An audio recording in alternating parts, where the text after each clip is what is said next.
Hello bachon, let's read the question. In this question, some directions are given as in the following question, a statement 1 is followed by a corresponding statement 2.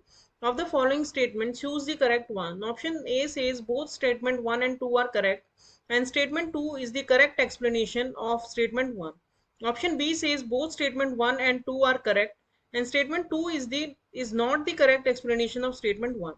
Statement C says statement 1 is correct and statement 2 is incorrect, and option D says statement 2 is correct and but statement 1 is incorrect. So statement 1 is given here as zero order reactions are relatively uncommon, but these occurs under special conditions.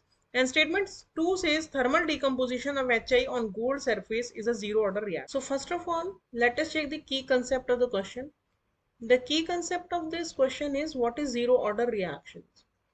Zero order reactions का मतलब ये होता है कि when the rate law does not depend on any of the reactant concentration, यानी कि अगर एक रिएक्शन है कि ए है वो बी दे रहा है और जो रेट है it is not depending on the concentration of A, यानी A to the power zero है और वी कैन से कि the rate is equals to the rate constant, तो इस तरह की रिएक्शंस को हम कहते हैं zero order reactions.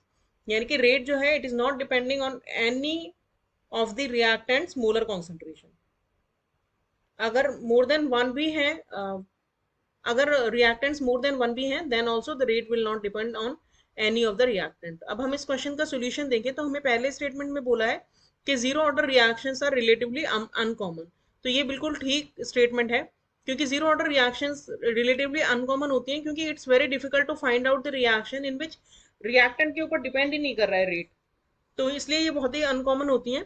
But rarely कुछ लेकिन कुछ स्पेशल कंडीशंस में ये रिएक्शंस पाई जाती हैं। Sometimes normally reaction zero order नहीं होती है, लेकिन कुछ ऐसे कैटलिस्ट होते हैं जिनकी प्रेजेंस में डिपेंड नहीं करता है ऑर्डर ऑन द रिएक्टेंट, जैसे कि कुछ कैटलिस्ट होते हैं जो ऑब्जॉर्व कर लेते हैं अगर रिएक्टेंट को, या इस टाइप का कुछ स्पेसिफिक कुछ रिएक्शंस होते हैं जैसे कि एंजाइम कैटलाइज्ड रिएक्शंस, वो जीरो ऑर्डर रिएक्शंस होती हैं। और कुछ रिएक्शंस होती हैं जो कि मेटल सरफेस पे होती हैं, वो भी जनरली जीरो ऑर्डर रिएक्शंस होती हैं।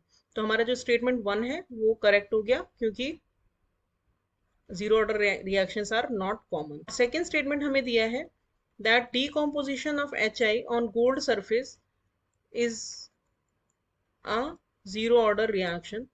तो ये भी एक ट्रू स्टेटमेंट है क्योंकि जब गोल्ड सरफेस पे हम रिएक्शन कराते हैं तो जो कॉन्सेंट्रेशन ऑफ रिएक्टेंट्स है वो कांस्टेंट रहती है, क्योंकि जैसे जैसे रिएक्शन होती है वैसे वैसे जो रिएक्टेंट है वो सरफेस से रिएक्ट कर लेता है और सरफेस पे अब्जॉर्ब होता चला जाता है। जैसे ये सरफेस है इस पे रिएक्टेंट्स मॉलिक्यूल जो है वो अब्जॉर्ब होते हुए चले जाएंगे और इसकी वजह से जो रेट है ओवरऑल वो कांस्टेंट रहती है, ये डिपेंड नहीं करती है on the concentration of reactants. तो यानी हमारा स्टेटमेंट वन भी करेक्ट है और टू भी करेक्ट है, लेकिन वन और टू का आपस में कोई रिलेशन नहीं है, इसीलिए हमारा करेक्ट ऑप्शन हो जाएगा option B. Hope you understood the solution well, thank you.